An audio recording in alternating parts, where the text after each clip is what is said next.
My name is Dr. Laureano Andrade Vicenty, but you can call me Pappy. That's what my friends call me, and I want to help you manage anxiety on test day, specifically for the MCAT, but this will work for any standardized test. Bear with me as we have a little fun as we do this. Test anxiety, the intense worry or fear that a student may feel prior, during, or after an examination. Common symptoms include rapid heartbeat, sweating, tremors, you trouble swallowing, you feel like the room is spinning, and you might have an inability to recall important information like that darn Krebs cycle that you spend all day memorizing. All of that is the effect of adrenaline or noradrenaline, epinephrine or norepinephrine, same thing, and over the long term cortisol. These are all natural compounds that give your body the ability to fight your way out of a scary scenario or flight your way out of it. This, however, isn't very helpful on test day because test is not going to kill you.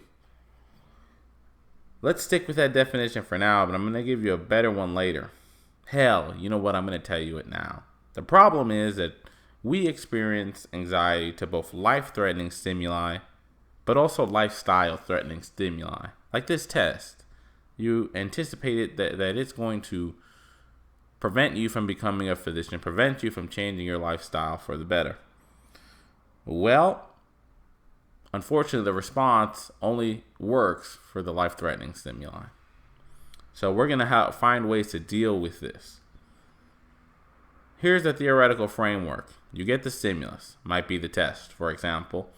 It activates a chemical signal in your brain that leads to the formation of a perception, a mental model of that stimulus. Is it scary, fun, mysterious, gentle? And then you get a physiologic response. You get that chemical release. Those bind to receptors in your brain and your body. And you get those symptoms of rapid heartbeat, blood pressure being up, nauseous, sweating. Every single person in that room is going to be experiencing some variation of the symptoms. Again, my goal is to help you minimize them. You can also have a perception to the symptoms, which can be helpful if you minimize them and just realize that this is just a nature's way of getting you out of a scary scenario and just saying, hey, you know what? I'm going to just embrace these feelings. And then you can have your coping mechanisms for this anxiety. So the first step is dealing with the stimulus. Let's anticipate every stimulus that you may encounter prior to test day and prepare for them. If you know you're not going to sleep before a big day, you get melatonin pills. If you think you're going to need something stronger, talk to your doctor. If you know you're not going to sleep well, you're going to need something to pick you up. Get some caffeine pills or some coffee. But a warning to you, do not try new medications without trialing them prior to test day. And finally, fix your sleep schedule before the test. If you're scared your alarm's going to stop and you check your clock every hour before a big day, set 2 alarms. Hell, set 3 if you're really crazy about it. You think you're going to be late? Check your AM traffic patterns on the Waze app and or drive to the site beforehand and find out where everything is. If you're thinking it'll be too cold or too hot, you should know the temperature is typically 69.8 to 73.4 degrees Fahrenheit in a parametric test center. Medications. Don't change any medications on test day. You have to trial them before test day.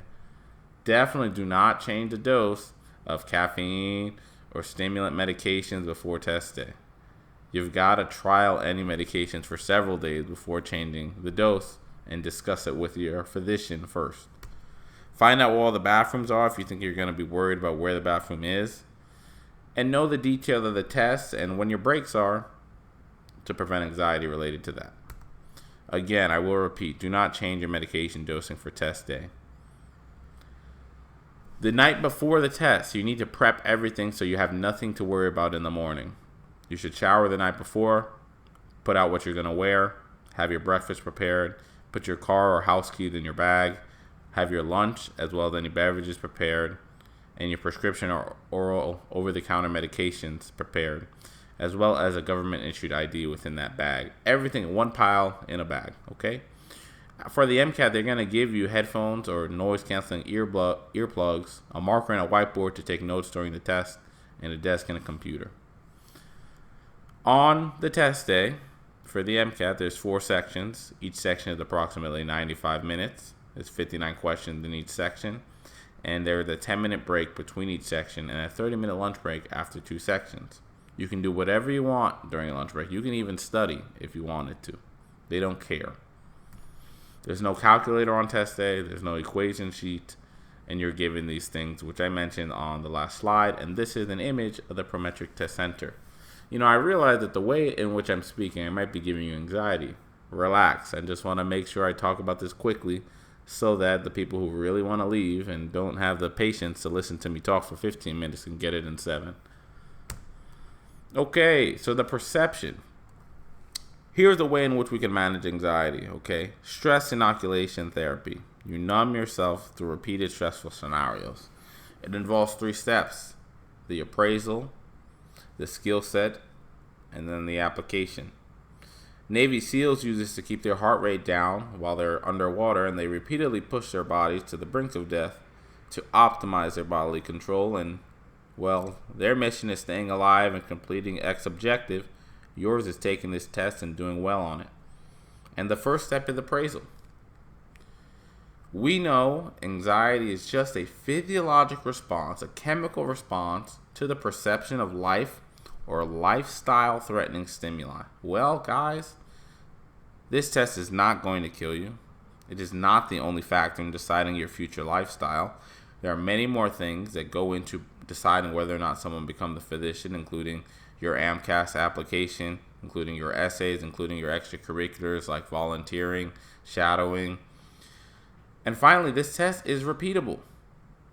So if you can come to peace with this, maybe you will appraise this test as not as lifestyle threatening as you originally did prior to this video. Next step is developing a skill set. Remember, identify anxiety-producing stimuli, recall your appraisal skills, and if it fails, identify coping mechanisms you can use once the fear sets in. Slow your breathing down. Focus at the task at hand. Rest your hands on a hard surface. Relax your shoulders. Close your eyes for 3 seconds. Maybe you feel a little bit more at peace now. I had a mentor who was an Army Ranger, and he always used to tell me, hey, I chew gum during trauma resuscitation procedures. Just helps me keep focused and my mind on task. My personal coping mechanism is taking 1 deep breath before you're starting a new passage. For other people, it's an amulet, jewelry, a memory of a loved one, maybe someone they look up to, or a mantra like I can, I will, I must, or all things through God. Let's review a little bit more of coping mechanisms. Emulate your idols. Who was the strongest, most fearless person in your life? When I was taking the MCAT, I would think of Mike Tyson. That is when I wanted to feel untouchable, when I wanted to feel powerful, I would think of him and it would help me conquer. Here's a video of Mike. The closer I get to the ring, the more confidence I get. The closer, more confidence I get. The closer, more confidence I get. All during my training, I've been afraid of this man. I thought this man might be capable of beating me. I've dreamed of him beating me. But as closer I get to the ring, I'm more confident. Once I'm in the ring, I'm a god. No one could beat me.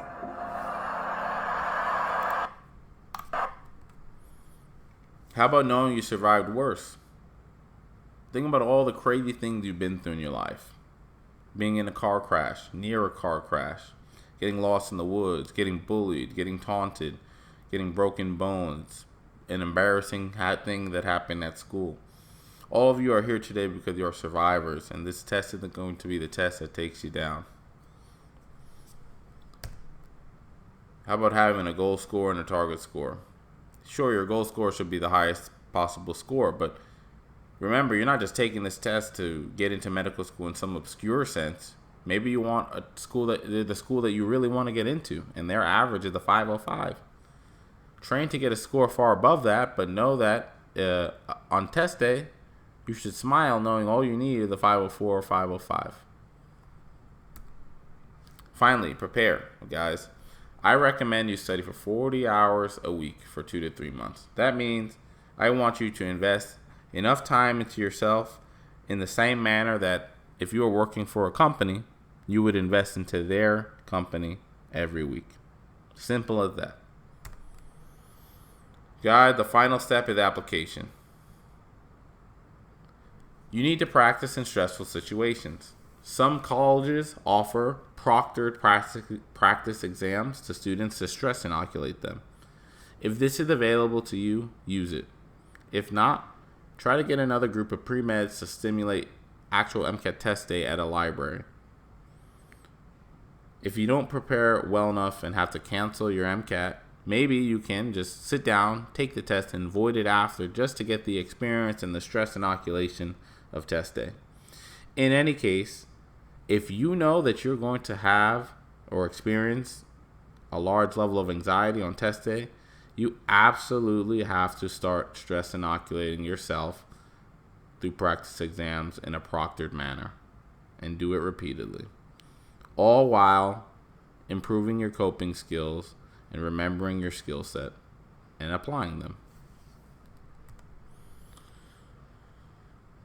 As a summary, you need to anticipate anxiety-provoking stimuli, appraise the situation appropriately, noting that all anxiety is the physiologic response to the outside world. Recall your skill set, including your mantra, your repetitive behavior, and preparing adequately 40 hours a week, 2 to 3 months, and emulating the greats, and finally honing your skill set through repeated exposure to the stressful scenario. This is Laureano Andrade Vicenty, aka Papi, and follow us on Instagram and YouTube and all that jazz, okay? Thanks, y'all.